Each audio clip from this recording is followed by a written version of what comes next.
Gold hub తాకట్టులో ఉన్న బంగారాన్ని విడిపించి కొనబడును. అదే రోజు ఆన్లైన్ ధరకు కొని డబ్బులు ఇవ్వబడును.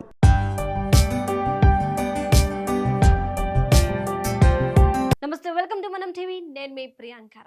రాజకీయం రాక్షసంగా జనులను కీడు చేసే యంత్రాంగం. ఇది పరుచూరి బ్రదర్స్ లో ఒకరైన వెంకటేశ్వరరావు నటించిన ప్రతిధ్వని సినిమాలోని డైలాగ్.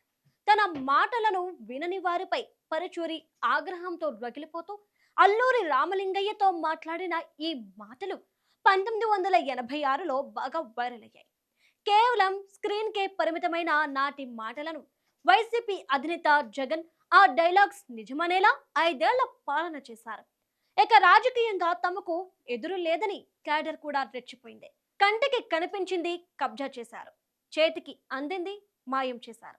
అంతేనా, ప్రతిపక్షం అన్నది ఉండకూడదన్న ఆలోచనతో ప్రత్యర్థులపై సామధాన దండోపాయాలతో ఒక విధ్వంసమే సృష్టించారు. వైసీపీ అరాచకానికి తగ్గేదే లేదన్నట్లుగా టీడీపీ జనసేన నేతలు తట్టుకుని నిలబడ్డారు.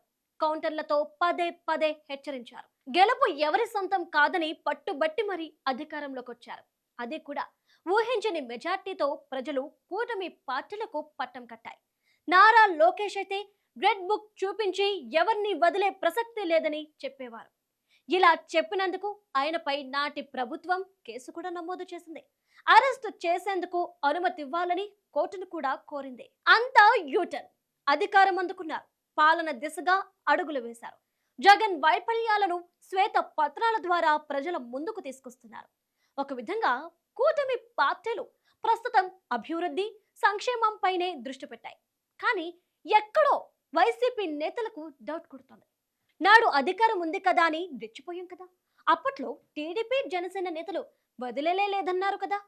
కానీ అధికారం అందుకొని నెల రోజులవుతున్నా ఏ వైసీపీ నేత జోలికి రావడం లేదు. ఏదో జరుగుతుందన్న అనుమానం రోజు రోజుకు బలంగా వైసీపీ నేతల్లో పెరిగిపోతుంది. కాదు కాదు, ఓ విధమైన భయాన్ని సృష్టించింది.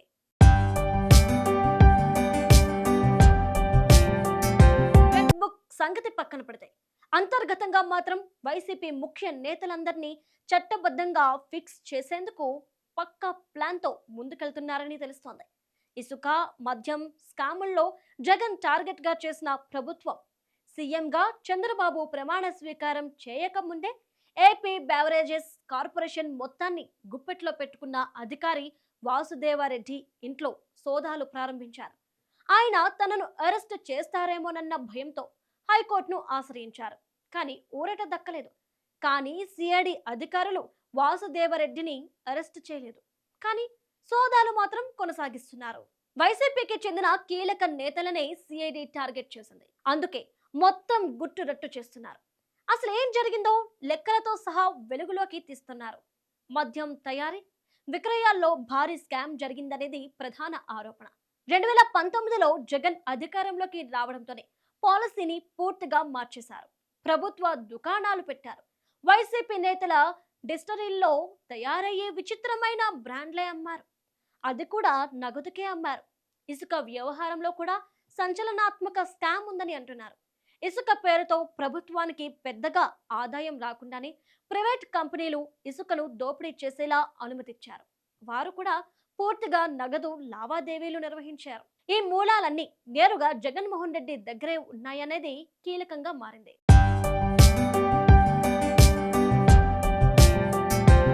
ఇక రెడ్ శాండిల్ ఆ పేరు వినగానే మాజీ మంత్రి పెద్దిరెడ్డి రామచంద్రారెడ్డి టక్కున గుర్తొస్తారు. ఎందుకంటే ఆ విధంగా వైసీపీ 5 ఏళ్ల పాలన సాగించింది. పెద్దిరెడ్డి చెప్పిందే వేదం, చేసిందే చట్టంగా మారింది.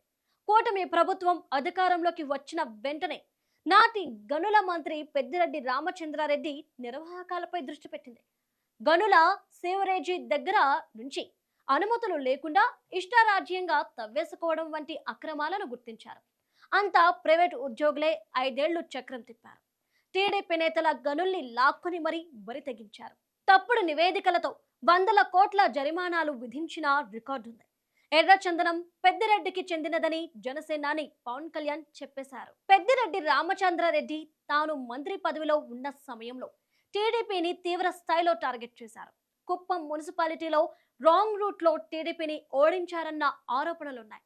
అలాగే అసెంబ్లీ ఎన్నికల్లో కుప్పం, హిందూపురంలో బాలకృష్ణ, పిఠాపురంలో పవన్, మంగళగిరిలో లోకేష్ ను ఓడించేందుకు వందల కోట్లు ఖర్చు చేయడంపై నేటి ప్రభుత్వం దృష్టి పెట్టింది. అలాగే టీడీపీ నేతలపై కేసులు పెట్టడం, వేధించడం, పొంగనూరు పర్యటనలో చంద్రబాబుపై రాళ్ల దాడులను పెద్దిరెడ్డి కీ రోల్ ఉందనేది అందరికీ తెలిసిందే. అందుకే పక్కాగా చట్టబద్ధంగా కేసుల వల రెడీ అయిందని టాక్ ఊపందుకుంది. వైసీపీ పాలనలో రెచ్చిపోయి నోటి దురుసును వ్యక్తం చేసిన వారు చాలా మంది ఉన్నారు. గుడివాడ నాని, నగరి రోజా, మంగళగిరి ఆళ్ల రామకృష్ణారెడ్డి, అంబటి రాంబాబు ఒక్కరేంటి, చాలా మంది ఆ జాబితాలో ఉన్నారు. ఇక మాజీ మంత్రి బొత్స కూడా తక్కువ తినలేదు. ఉద్యోగుల బదిలీలకు లంచం తీసుకున్నారన్న దగ్గర నుంచి విద్యా కానుక కిట్ల వరకు అనేక ఆరోపణలు ఆయనపై ఉన్నాయి. రోజా అంటారా, తిరుమల దర్శన టికెట్ల దందా దగ్గర నుంచి ఋషికొండ ప్యాలెస్ వరకు అనేక ఆరోపణలు ఆమెపై ఉన్నాయి. తాజాగా పులివెందులలో వైసీపీ నేత భవనాన్ని 12.5 కోట్లు పెట్టి ప్రభుత్వం కొనడంపై దుమారం రేపుతోంది. ఆడుదాం ఆంధ్ర పేరుతో 100 కోట్ల స్కామ్ పై ఇప్పటికే లోతైన ఎంక్వైరీ టీడీపీ ప్రభుత్వం స్టార్ట్ చేసింది.